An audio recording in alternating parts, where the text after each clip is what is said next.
Hey you guys, it's Peter, and welcome to my channel, Peterisms, where I tell stories of my life and just little things that I've learned as I have grown into the person that I am today. And today I have brought with me two books. The Daily Book of Positive Quotations by Linda Picone, because I love to start every day with this book. And I also brought with me Don't Sweat the Small Stuff, and it's all small stuff, simple ways to keep the little things from taking over your life. And I'm trying to get through this book this year on this channel, so I am choosing to read, a chapter every once in a while over here. So we're gonna pick some kind of random reading from this today, and I'll talk about it, and then you guys can comment in the comment section below. Okay, you ready? What is today? Oh, May 2nd already. I can't believe it. We're almost halfway through this book. May 2nd, loving ourselves. You yourself, as much as anybody in the entire universe, deserve your love and affection. Buddha. No one is harder on us than we are on ourselves. We see only our physical flaws when we look in the mirror. We remember only our mistakes when we look back on the day we've just spent. We sometimes beat ourselves up even when we've done nothing wrong. And yet, others like us. Some even love us. What do they see in us that we don't? It's good to be honest with ourselves, but we also should be kind. We can give more love and affection to others if we start with love and affection for ourselves. I am a good person, trying to do the best I can. I will remember this and be as nice to myself as I try to be to others. It's interesting how many of these meditations the last couple days have applied to things that I say at the end of my vlog every day. And one of the things that I say at the end of my vlog every day is, if nobody else has told you this today, I love you. And then I follow that up by saying, because a friend of mine in sobriety, she says that to me whenever she sees me. And I follow that up by saying, look at yourself in the mirror every single day and do positive affirmations and say to yourself, I love you, you are valuable, you are important, you matter. And I know it sounds corny and cheesy like that guy from, like, what was it, Saturday Night Live or, Mad TV or something. I can't think of his name now, but you know what I'm talking about. Anyway, it does. It sounds corny and it sounds cheesy. But stand in front of a mirror and tell yourself good things and look at yourself in the eye and see if you believe it. Like, look in your eyes and look at yourself in the eye. Just one eye. No, look at yourself in your eyes and say it and see if you really believe it in your heart. See which of those are hard for you to say. Like, I am a good son, or I'm a good daughter, or I'm a good wife, or a good husband, or a good boyfriend or girlfriend, or a good employee or a good friend, I'm funny, I'm talented, I'm smart. Say those things to yourself. The things that you have been criticized for most of your life are going to be the ones that you're going to have a harder time saying to yourself and believing. I've said this on here many, many times, but like in the movie Pretty Woman, when he says you're so beautiful, and she says the bad stuff is easier to believe. When someone tells you something long enough, you start to believe it. And I think it's so true, I think that when people have told us stuff over and over and over, that we don't really believe it about ourselves. And so we are the ones that have to tell ourselves those things and really work on the believing of it. I think it's important to do that before, we go to bed at night and when we get up the next day as well, so that we end our day with positive affirmations about ourselves. At the end of the day, if we don't really believe it in ourselves, why does it matter if somebody else says it to us? It doesn't matter if somebody else says that they love us. Have you ever had somebody say to you, like, I love you, and you just feel inside like so unlovable? There have been times in my life that I have felt that way, and I've done a lot of work to get on the other side of it. And, I'm not a perfect person. I'm not, somebody that I think the whole world should look up to. But, I've done a lot of work on myself, and I think that each of us have. And every day that we get up, we should aim to be the best possible version of ourselves, the best possible version of being a human being that we can that day, and what comes our way. And if we, move outside of that, then to make amends for it and try to correct it, and the next day try to be a better person than we were the day before, right? Like, we're given that opportunity every single day that we wake up.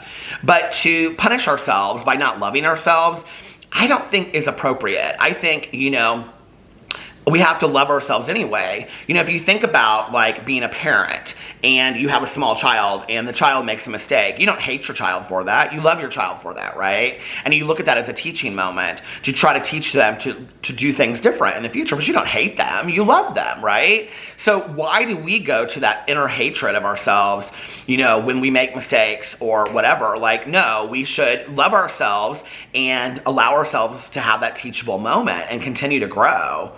And that was valuable for me to learn, was that I didn't have to beat myself up. I didn't have to punish myself, over stuff that I could learn from and move on.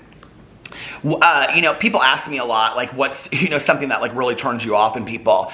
I don't really have a lot of, like, single traits that turn me off in people, but I would say that one of them is when people lack the ability to see within themselves the things that maybe they can change or be willing to work on it.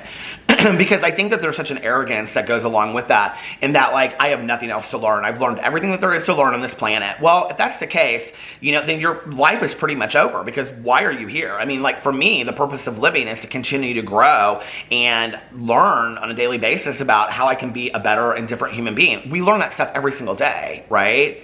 And just because I know things doesn't mean that I'm not going to screw up and make mistakes again that I'm going to have to learn from. Sometimes I'm going to make, mistakes over and over and over again. Sometimes, I'm not. Sometimes I'm going to fall down on my face, and I'm going to get back up, and I'm going to say, okay, like, I'm going to learn from this, and tomorrow I'm going to be a better human being than I was today, Maybe I went off on my husband, or maybe I cut my best friend off when I was talking to her and she needed just to be listened to, There are things that I can continue to grow on a regular basis. Many, many things that, we can grow on. Those are just two small examples of how we can be, better people on a day-to-day basis. So beating ourselves up is not doing us any good. It's just keeping us down. And I think some of us, too, it's like this whole self-sabotage thing, that we don't believe in ourselves. We don't believe that we're deserving of love. And that is, like, unpacking that has to go back many, many years, sometimes.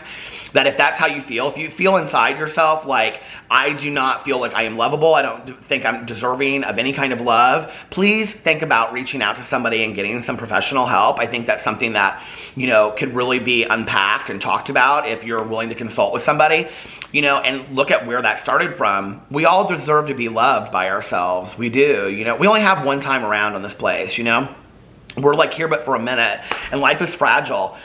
I don't want to spend it hating myself. I just don't, So that's a great meditation. All right, the next one. Let's see what it says. Get comfortable not knowing, number 76. I have no idea what this is going to say, But this is interesting because my vlog from yesterday was a lot about, it was actually from a comment that somebody left, but the title of my vlog, but it was about being uncomfortable and uncertain about going, things opening back up and what we're going into. So maybe not knowing is something I need to hear about. There once was a village that had among its people a very wise old man. The villagers trusted this man to provide them answers to their questions and concerns.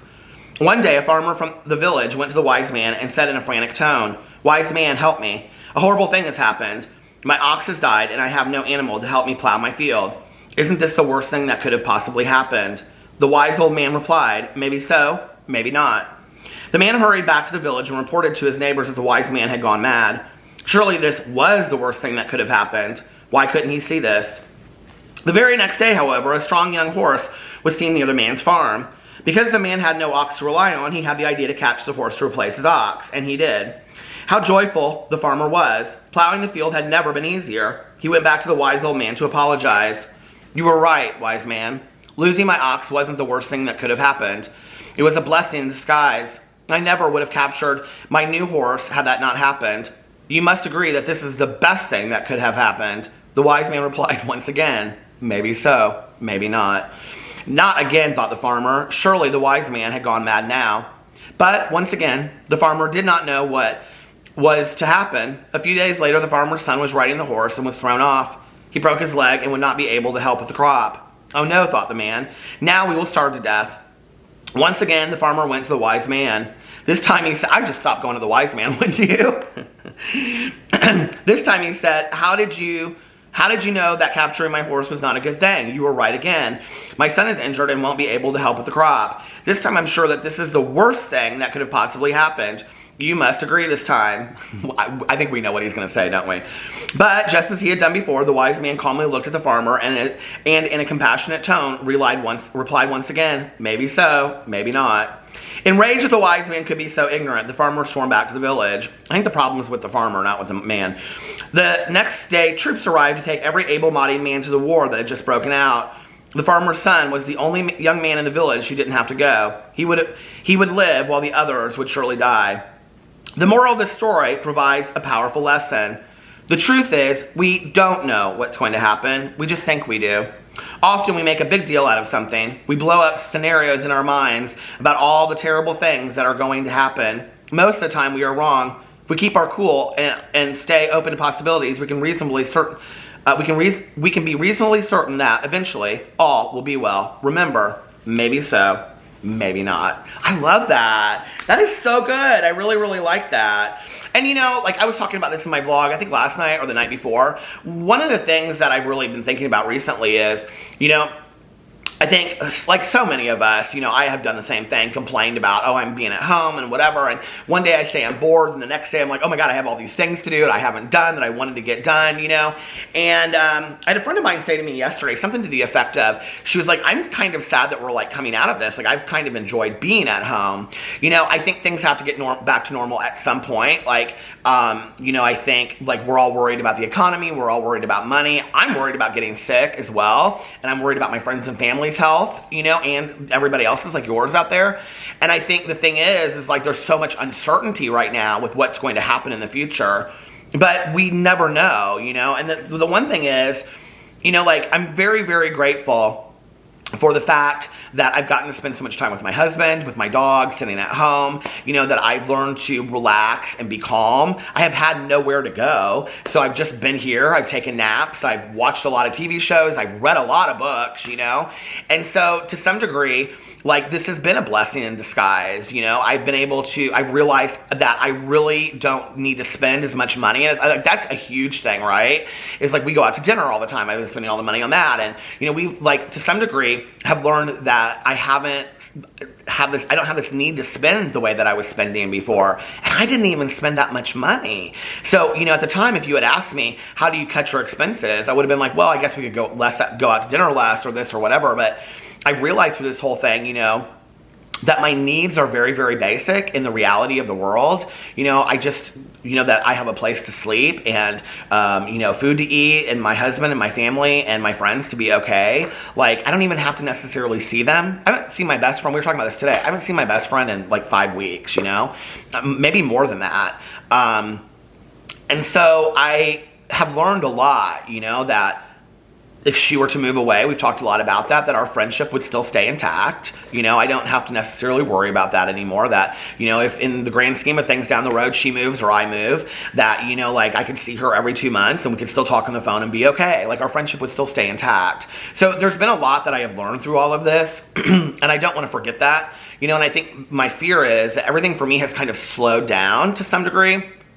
And I've appreciated the smaller things in life, and I don't want things to just open back up and then I lose all that and I forget all that. You know, I want to retain that. I want to remember, you know, what those things meant to me. So anyway, I think that's a great reading from this book. I love this book so much, don't you guys? Anyway, I hope you guys are staying safe and healthy. I love you, and I will see you tomorrow. Bye.